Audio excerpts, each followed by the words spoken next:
folks, welcome to Brian's Man Cave. So about a year ago, maybe even about 8 months ago from me filming this one, I did a video about bringing Atari into 2020. And I thought it would be good to actually kind of do kind of like a follow-up to that video, bringing Atari into 2021. Because a lot has changed and a lot of stuff has happened since I've done that video. Um, Now, the first thing to talk about here is the retro gaming scene seems to be emerging a lot bigger than I really thought it would be. And that's because there's just so much stuff coming out. About a year ago, I figured a lot of this stuff was going to be mainly for us, small retro gaming fans, and that's it. But we still have a lot of stuff actually coming out into stores. Even things like, these mini arcades. I still see these being put out, brand new ones all the time of classic arcade games. And, people are still wanting to play these things. And of course, there still is things like the flashback, where you can play these on the go, you can plug it into your TV. And so these things are still out there and they're still making them. But we also have the Atari VCS on its way. Now, this was an interesting thing to follow because I know in the beginning, a lot of people were very, very cautious about this. There was a huge Kickstarter. There was a lot of money being backed on it. And there wasn't a whole lot of information. I never really did videos much about it myself because I didn't even know much about it. But apparently it's actually been created and it's been shipped out to some of the backers. I don't know if all the backers have received theirs, but it has, and I have seen pictures, I have seen videos of people using it. And it's kind of doing what they said it was going to do. I think it's still in the early stages, but it's interesting that it actually did come out. And of course, on the same vein as that, we also have the Intellivision Amico, which is a project by Intellivision Entertainment that should have been out by now, but due to the COVID situation, much like a lot of other businesses, especially smaller businesses, there was a delay in its launch date, so it's going to come out a year after it was supposed to be launched. Now, it was similar in that there was no Kickstarter, but there was people who were able to do not really a pre-order per se, but you put down a down payment to say, yes, I want one of the first, 2,600 of these things made, and they called it the Founders Edition. I ended up actually jumping in on that one.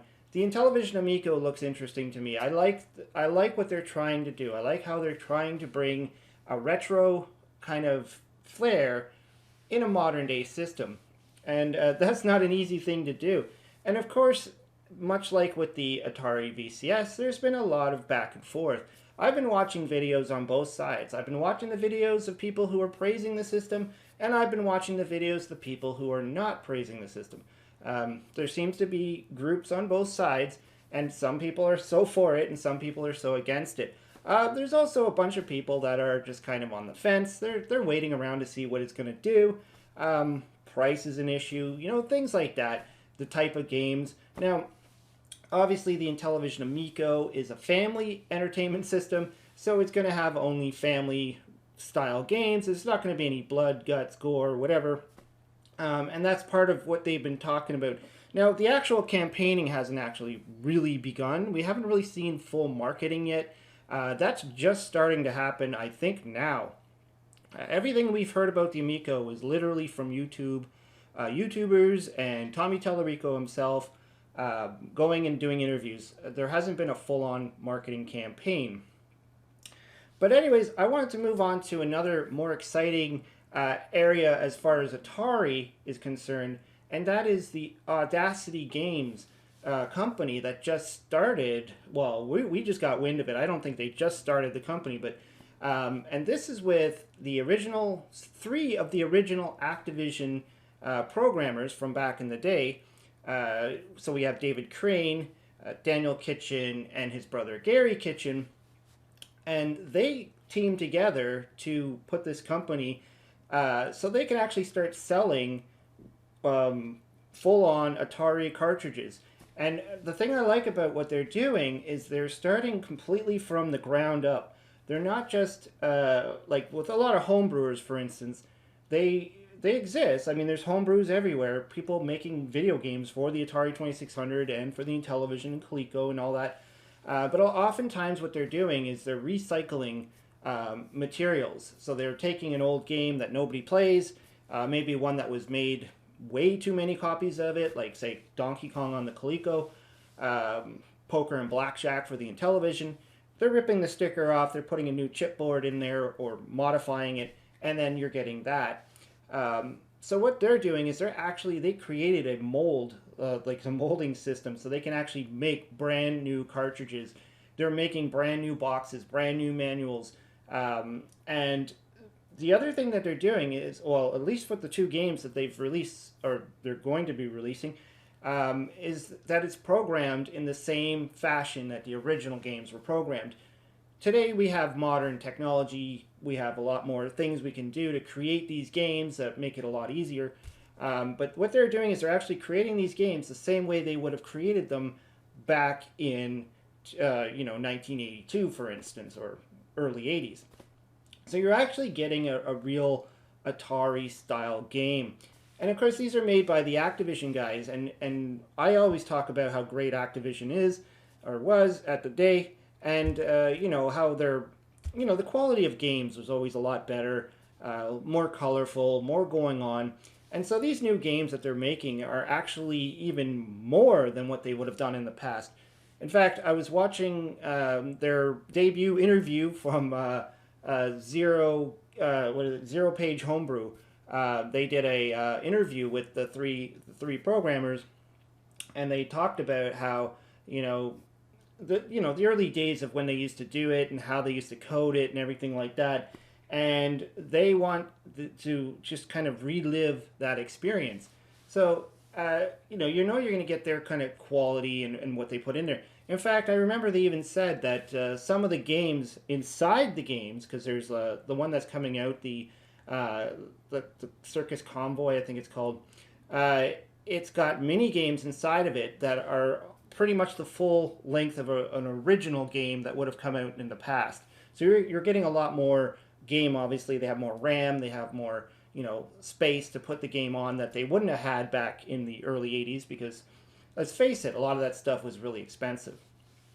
But anyways, outside of that, I know we also still have like the 1-Up Arcade. I'm starting to see those everywhere. I see ads for them everywhere. People are going crazy, building their own little arcades in their basement. And a lot of them are classic Atari titles, classic arcade games.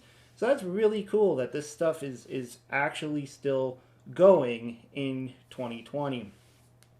But other than that, I think that this year is going to be kind of interesting when the Amico finally pops out, and then hopefully we'll have the Atari VCS going, and it's going to be almost feel like it was in the past, where you got the Atari going on one end, you got the Intellivision going on the other, and who knows what else is going to pop up. Even with the Audacity games, they did say that they were planning on branching beyond the Atari 2600 and having, maybe making Intellivision, ColecoVision, Commodore 64, any of the old systems. David Crane said that he's programmed, I think he said about 24 different programming languages in games in the past. So he's not just one system programmer. So we're going to probably see a lot of wonderful stuff popping out. Anyways, I just wanted to talk about this because this is very interesting, and I've been following along these stories as they go. There's a lot of YouTubers who have been breaking a lot of these stories as they come out. People like the Atari Creep, he's been on there. OEB Pete has been on top of the Amico. So there's been a lot of great YouTube content out there. Anyways, I just wanted to talk about this because it's been a fun subject, and hopefully we can go right into 2022 and have a lot more Atari excitement. Anyways, let me know what you think. Throw some comments down below. I always like to hear what you have to say. If you know any other information, or if you want me to look up anything, I'm always open for that. Throw it in the comments. Hope you liked the video. Hope you subscribe. Talk to you later.